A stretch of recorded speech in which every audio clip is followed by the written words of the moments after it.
Oke, assalamualaikum warahmatullahi wabarakatuh. Selanjutnya lanjut pada materi date time function. Kali ini datanya sama kayak yang sebelumnya, text function juga.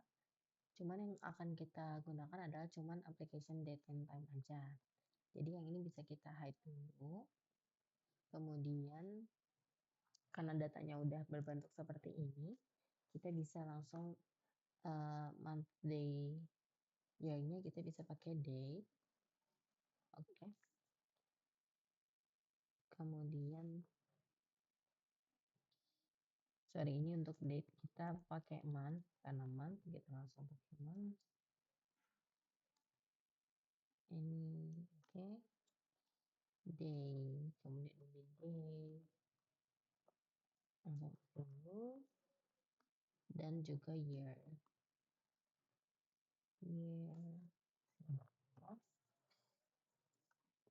Ini bisa langsung di drag aja. Kemudian ada application date, berarti kita pakai date. Dari date kita harus masukin year, kemudian kita masukin month, dan kita masukin day-nya. Oke, bisa di drag. Kalau dilihat sama ya, sama yang di sini. Oke, kemudian ada today. Today itu kita bisa pakai today.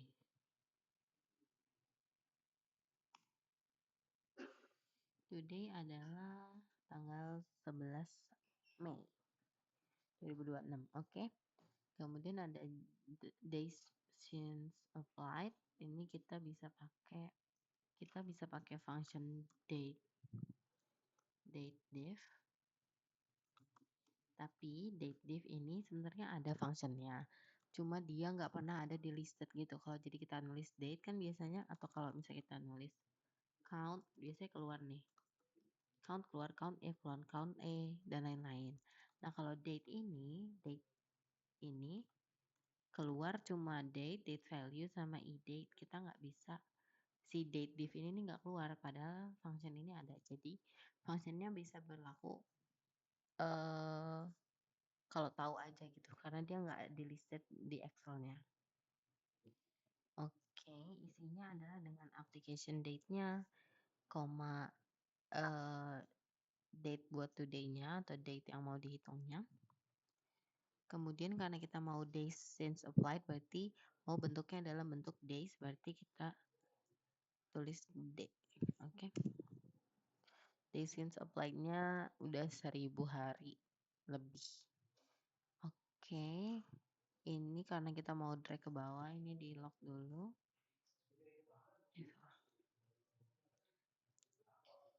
Ini di lock dulu. Oke. Kemudian kita drag ke bawah. Dan sudah dapat. Kemudian lanjut hour, minute, second. Oke, itu tadi untuk date-nya udah. Sekarang kita lanjut time. Time sama persis ya, sebenarnya tuh kayak date juga. Kita pakainya hour. Oke, hour, minute-nya minute.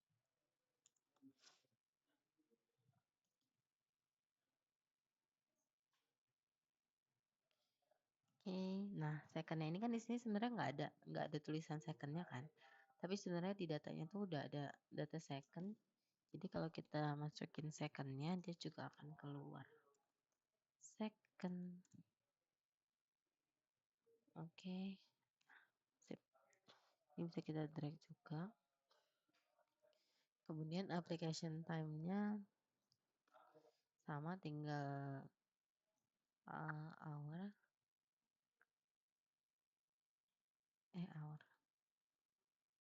Time. Oke, hour, minute, second-nya kita pencet hour, minute, second. Sama ya. Ini juga sama. Oke, ini kita drag ke bawah. Oke, kemudian kalau mau bentuk lain, kita pakai langsung aja. Kita time yang biasa, berarti kita bisa pakai text. Kemudian kita masukin value time-nya ini mau di format apa. Misalnya mau di format hour dan minute. Oke, keluar 15:22. Oke. Oke, selanjutnya kita mau hours and a day. Jadi yang ini kita hide dulu karena udah nggak diperluin. Kemudian hours in a day ini kita mau tahu sebenarnya mereka nih apply di jam-jam berapa aja, dan kita mau bikin kayak semacam grafiknya gitu. Jadi pertama kita mau bikin dulu karena hours in a day ini ada 24. Jadi kita mau bikin sequence 24 dulu. Sequence-nya 24. Oke, keluar. Kemudian kita harus tahu dulu hours-nya ada dari tiap ini hour-nya berapa aja. Berarti hour ini. Oke, karena udah dapat, selanjutnya kita pakai count if lagi. Count if range-nya ini, oke. Kriterianya ini. Jangan lupa range-nya karena kita mau drag ke bawah harus di lock. Oke. Ini tinggal kita turunin ke bawah. Udah dapat data hours and a day-nya. Nah, untuk produk hasil akhirnya itu bisa kita bikin jadi chart, dan enaknya kalau untuk data jam ini kita pakai yang bar chart. Oke, berarti ini job apply per hour. Oke. Jadi di sini kelihatan trennya biasanya pada apply pekerjaan tuh di jam-jam kerja juga ya. Dan paling banyak tuh di akhir jam kerja tuh di jam 5 pagi. Tuh pada deadline. Oke. Sekian, terima kasih.